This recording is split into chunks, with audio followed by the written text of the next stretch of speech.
With the rest of the semester, we're going to come back to quadratic equations, equations that have x squareds in them.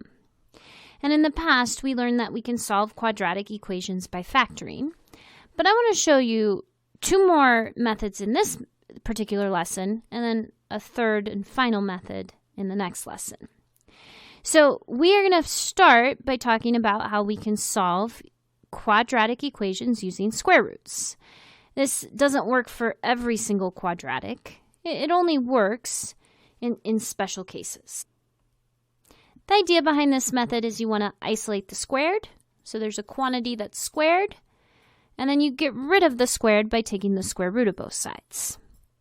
So in example A, I can get rid of the squared by taking the square root of both sides.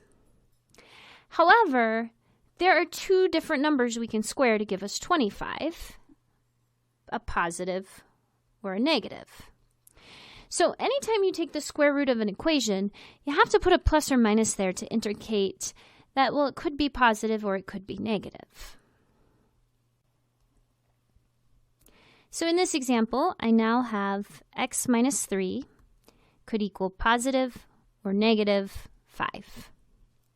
So I'm going to solve each of these equations separately.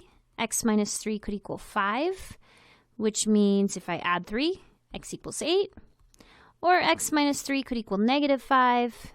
If I add 3, I get negative 2. So I've got two solutions, 8 and negative 2.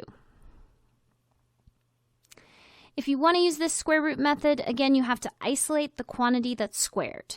The thing that's squared has to be by itself. So in example B, only the x is squared. We're going to get that by itself. We're going to add 8 to both sides. 2x squared equals 8. Divide by 2, so x squared equals 4. And then we can take the square root of both sides, but we need a plus or minus there as well. So that gives me x equals plus or minus 2. So two different solutions, 2 and negative 2. Same idea in example C. We're going to isolate the thing that's squared. So this time we have that entire 2x plus 5 is squared. That needs to be by itself, so I'm going to minus the 4 from both sides. That gives me 2x plus 5 squared equals negative 4. Now we can take the square root. Don't forget the plus or minus. Taking the square root gets rid of the squared, so now I've got 2x plus 5 equals plus or minus square root of negative 4. We can't take the square root of a negative number, so this particular equation has no real solutions. However, we just learned that we can express square roots of a negative using that imaginary unit I. And so we could actually go a little bit further in this problem. We've got the 2x plus 5 equals plus or minus. Well, I know square root of 4 is 2, and the square root of negative 1 is that imaginary unit I. So root negative 4 turns into an imaginary number, 2i. And then we could solve from here. We could minus the I, so 2x is plus or minus I minus 5. And then we could divide everything, or both sides, by 2. And you could leave your answer like that, or you could write it as plus or minus 1i minus 5 over 2. So basically, I just said 2 divided by 2 is 1. That's how I got that 1i. I, usually leave it in the first form, but either way is correct. All right, so in some cases, we can get the quantity that's squared by itself and just take the square root. And we're going to take advantage of this fact with our next method. And the next method that I'm going to show you in this lesson is called the method of completing the square. And I'll have that written down for you in a minute. Completing the square is a method that's going to work for any quadratic equation. So the method I just showed you only works if you can get the squared quantity by itself. And so before we start our second method for this lesson, I need to review some ideas to give you kind of an introduction. So let's just do example 2. Expand each expression. These are all FOIL problems.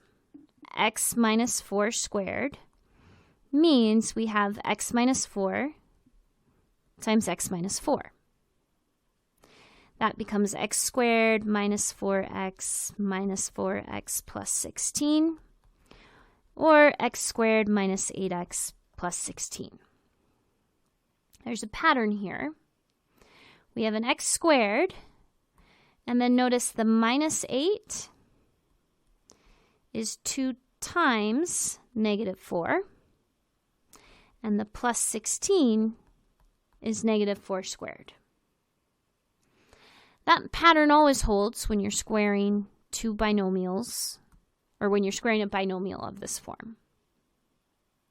So using the pattern in example B, we should get x squared plus 2 times 5 is 10, so 10x, and then 5 squared is 25. Or in general, if we look at part C, if we FOIL this out, we should get an x squared plus whatever 2 times n is times x, and then the last term would be an n squared. So in this next method, we're going to be doing something called completing the square. And completing the square means creating a perfect square trinomial, something that can be factored as x plus a number squared. So x plus a number squared always turns into x squared plus 2 times n times x plus n squared. And so the idea is they're giving us the middle term, and they're asking us to find the last term. So the 2 times n is 14. That means n is 7. And to create a perfect square trinomial, we have to add n squared. So I'm going to add 7 squared, which is 49. So the idea is we take the number in front of the x, we divide by 2, and square it. Let me write that down. We're going to divide by 2 and square the result. That gave us the 49, and we add that to get our perfect square trinomial. We can then factor this as x plus 7 squared. And you could FOIL that out and check and see that it's the same thing. So example B, I take the number in front of the x, it's 12. I divide it by 2, and I get 6. We take that result and we square it. That gives us 36. So if I add 36, this is now a perfect square trinomial. Half of 12 is 6. 6 squared is 36. We can factor this as x plus 6 squared. 6 plus 6 is 12. 6 times 6 is 36. This idea will work whether you have even numbers, odd numbers, fractions, etc. So same process with example B. I take the number in front of the x. It's a 5. I divide it by 2. And 2 does not go into 5, so I'm just going to leave it like that. And then I take that result and I square it. 5 squared is 25. 2 squared is 4. So if I add 25 over 4, I have a perfect square trinomial.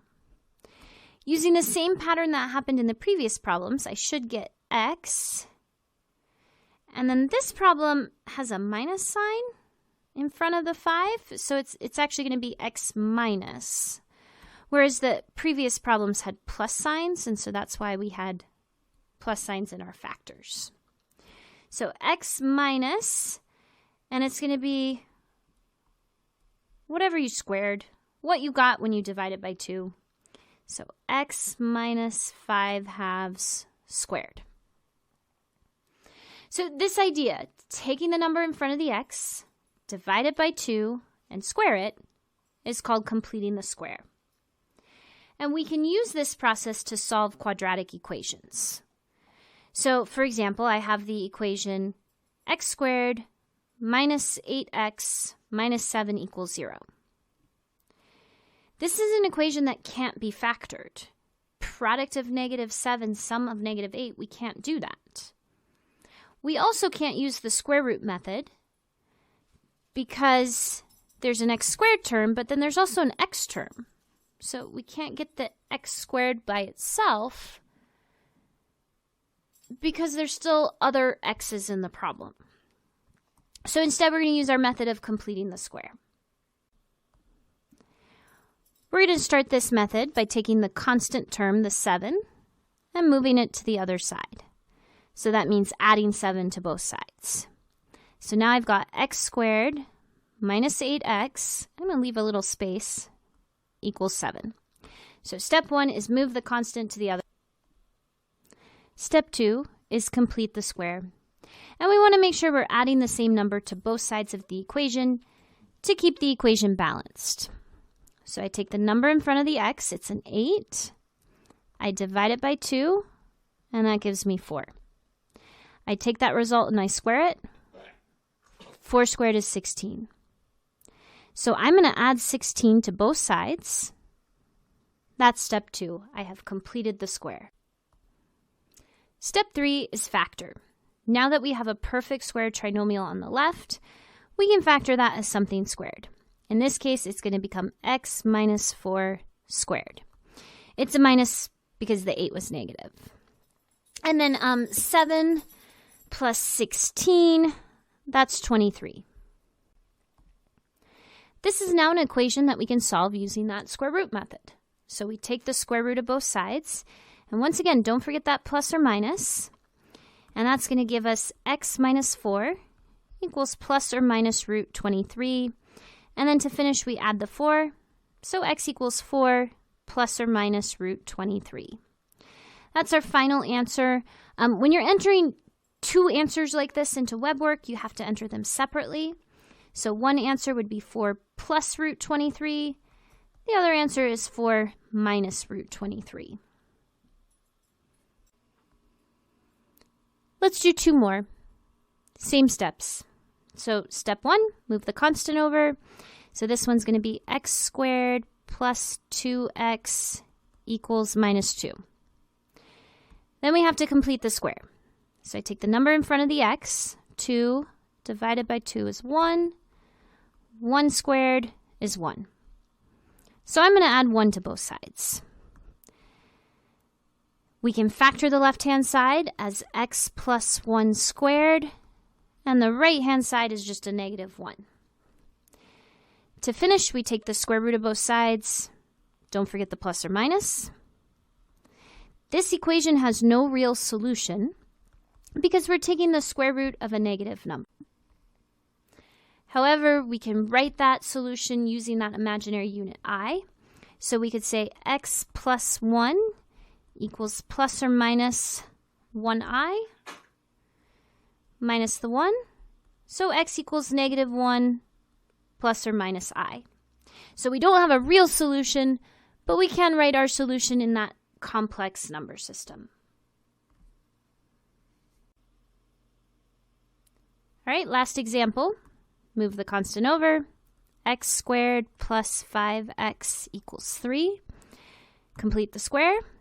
So 5 divided by 2, I'm just going to write that as 5 halves. And then we take that result and we square it. 5 squared is 25, 2 squared is 4. So to complete the square, I add 25 over 4 to both sides. Then we can factor the left-hand side. This is going to become x plus 5 over 2 squared. And then on the right-hand side, I'm going to add those fractions together. So I'm going to figure out what is 3 over 1 plus 25 over 4. I need a common denominator to do that. We can use 4. So we've got 12 over 4 plus 25 over 4. That would be 37 over 4. So my right-hand side turns into 37 over 4. And then to finish, we take the square root of both sides. Don't forget the plus or minus. So x plus 5 halves equals plus or minus. And on the right-hand side, let's see, 37 is not a perfect square, so it stays underneath the square root. But 4 is a perfect square, and square root of 4 is 2. So that's going to turn into a 2.